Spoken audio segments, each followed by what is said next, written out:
a little bit of step back to say, well, why does a company even raise equity, and why do the people who buy the equity even do it in the first place? So the whole idea of what we're doing in the last several videos is that a company wants to raise money. It wants to raise money to start a website or build a factory or do whatever else, kind of invest in the world in its kind of productive capacity so it can build the things that the company is meant to build. And in every example so far, we have the example where, me and my buddies, we have just a business plan, that's the asset, and then, we own all of the equity. We're the board of the directors initially, so that's all the equity. So let's call this the assets right now. This is the equity. And we could go to a venture capitalist. It could have been an angel investor. It could have been, we talked about Series A, Series B, all of that. And we could say, okay, we need to raise X million dollars. What percentage of your company do we have to give away for that? And we'll say, okay, well, we'll value what you have right now. I'll do a different number than what I did in the past. We'll value what you have right now as $1 million. And so if you need another $2 million, so let's say we value what you have right now as $1 million. Let's say right now you have 1 million shares, right? So the company's pre-money valuation is $1 million. So they're essentially saying that the company right now is worth $1 per share. There's $1 million worth of assets, and there's 1 million shares. So 1 million divided by 1 million is $1 per share. So they're valuing it at $1 per share. And essentially they're saying that we're willing to give you, or we're willing to buy more shares from you at $1. So if we give you, let me do green. I'll do a different color. I'll do purple. We'll give you, draw the box.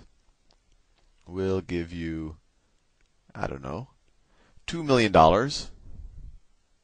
We'll give you $2 million. And since we're buying it at $1 per share, we get 2 million shares for that. 2 million shares for that. So this 2 million shares. And now all of this is the equity, right? This is what the founders had, and this is all the equity. And so now the company has what we say is worth $1 million, and this is kind of an arbitrary thing, and we'll talk more about how you can actually value these intangible assets and things. But now they had that, and now they have another $2 million. So the post-money valuation, pre-money was 1 million, post-money is now 2 million. And now we had 1 million shares, now we have 3 million shares. So essentially for giving $2 million, these venture capitalists or whoever, so these shares go to some VC or angel investor, they have now 2/3 of the company. They have 2 out of 3 million shares, or 66% of the company for giving the $2 million. So that was kind of a private raise of capital. And so you've probably heard the words private company and public company. A private company is one whose shares are not traded on a public exchange. So if this company wants to raise money by selling equity, the only place it can do it is to venture capitalists or to private equity firms. And we'll talk a little bit more about kind of the difference. A venture capitalist really is a private equity firm because it's buying private equity, but private equity tends to invest in more established business when people just talk about private equity by itself. But we'll do several videos on that. So this is essentially, this company is a private company raising private equity. Now, the example we did in the last video is, let's say this company grows to a certain size. Or let me just do another company so it's clean. Let's say I have another company. These are its assets. And this is let me draw its current equity base right there. They should be the same size, but I think you get the idea. And these assets, it could be, it has some cash. It has some factories or land. It could have a bunch of stuff. It could have some technology, or we could have some intellectual property. Maybe it's a drug company, or maybe it's a technology company, has a bunch of patents and stuff. And then it has some intangibles, a brand. Who knows what it has? These are the assets of the firm. This is the equity of the firm. So this company right now has no debt, and we'll talk about that in a second, what it means to have debt, right? And this is its current shareholder base. Maybe some of these are, some VCs who invested in the company when it was private. There's, maybe the founder has these shares, but this is the equity base right here. And let's say this company wants to raise a lot of money, and this is kind of a review of the last video. It can do an initial public offering. So right now it's private, right? All of the all of these shares right now that are owned by the VCs and the initial founders of the company, they're not traded on a public exchange. This VC can't go to the NASDAQ and sell their shares. They can't, go to their broker and say, hey, sell my 1,000,000 shares I have in company X. They have to just sit on them. Maybe they can find another private equity investor to buy their shares, or maybe these founders. There's no liquidity here. There's no other person they can sell the shares to. And also, if this company wants to raise money right now, it has to kind of go to a VC and do a very kind of do the whole process where you negotiate what this value is, what the pre-money value is, and they have to come up with all these legal documents and all of these stipulations around, we'll give you this money, but if this happens, then you have to give us this interest rate, and if, all of these type of things. So what they might say is, we need to raise a lot of money. We want all of these guys want a way for them to be able to sell their shares easily if they need to. And this company says, well, we need to raise, a ton of money. Let's say we want to raise $100 million. And we can't, that's hard to raise from just any one individual investor, even if they are a big institution. So they'll do an initial public offering. And that really just means, and the IPO, and this is a review of the last one, is that for the first time, this company is going to register its shares. It's going to register its shares with the SEC. And it's going to, because it does that, it's going to list its shares on an exchange. It'll get a ticker symbol, it'll maybe be company, this will be its ticker symbol, TICK, or in the last video could be SOX, because it's going to sell SOX. And then people can trade these shares on that exchange. It could be on the NASDAQ or something. And I think some of y'all have had experience doing that, where you go on your Charles Schwab account and you say, I'm going to sell SOC. Well, that company that you're selling is, at some point, did an initial public offering and registered with the SEC and got listed on an exchange. And the way it really works is, it's fundamentally the same as when you raise money from a VC, but now instead of raising money from a VC, all of the money comes from essentially the public, right? It goes through these banks and brokerages, but it's coming from a bunch of small, I'm just divvying it up right here. It could be coming from millions and millions of people. But the same process kind of holds. In order to see what price these shares are bought at, someone has to say, well, what is the company worth before it gets the money? What is the company worth before it gets this money? Kind of a pre-money valuation. That still has to happen, and that's what the investment bank does. The investment bank will essentially do a model, and they'll say, oh, this is worth, the company beforehand was worth $50 million.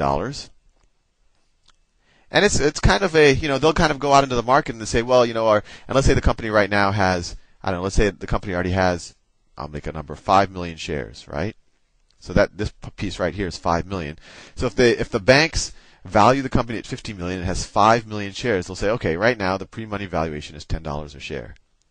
And the bank will go out there and they'll kind of gauge interest and say, well, does it seem like the market's willing to pay $10 a share for a company like this, or give this company a 50 million pre-money valuation? And if so, they'll move forth with the IPO, and hopefully the market actually wants to not pay $10 per share. The market maybe wants to pay $20 a share. So all of these guys, essentially, let's say they'll pay $10 a share. So let's say that they sell 10 million shares at $10 a share.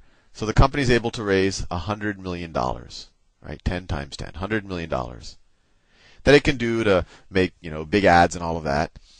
And what the bank hopes is, by selling these shares at $10 a share, so let's say this is days, and this is price. Let me change colors. So what the investment bank wants to hope is that on day one you sell it at $10 a share, and then the price moves up, that the demand was actually to sell it for much more. And there's a bit of a balancing act, because if they sell it for too little, then the company won't get as much money as it deserves. But if they sell it for too much and the stock price goes down, then you kind of have a stigma associated with the IPO. But anyway, this begs the question of, sure, I understand why the company is selling shares. It needs money. It needs to operate. It needs to build factories or put out advertising and all that. But why are people buying shares to begin with? Why do people buy shares in the stock market?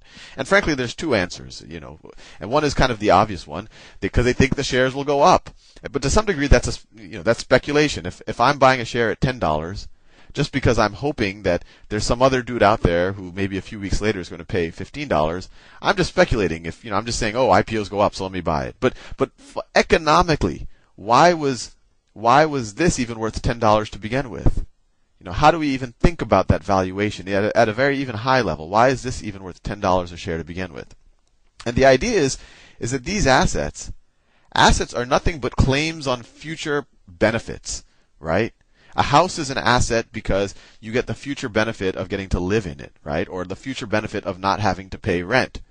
So the future benefit of these is they'll hopefully at some point in the future generate an income stream, and even more, they'll generate cash. And at some point in the future, and a lot of companies don't do it right now, they'll actually dividend out that cash. So there's a couple of things that might that will make this equity have kind of an economic, it'll ground it economically, and it could be these assets starting to pump out cash, and then each of the shareholders will get a dividend, right? A dividend is just cash that's given to the shareholders. So let's say that this is a stock certificate in SOC.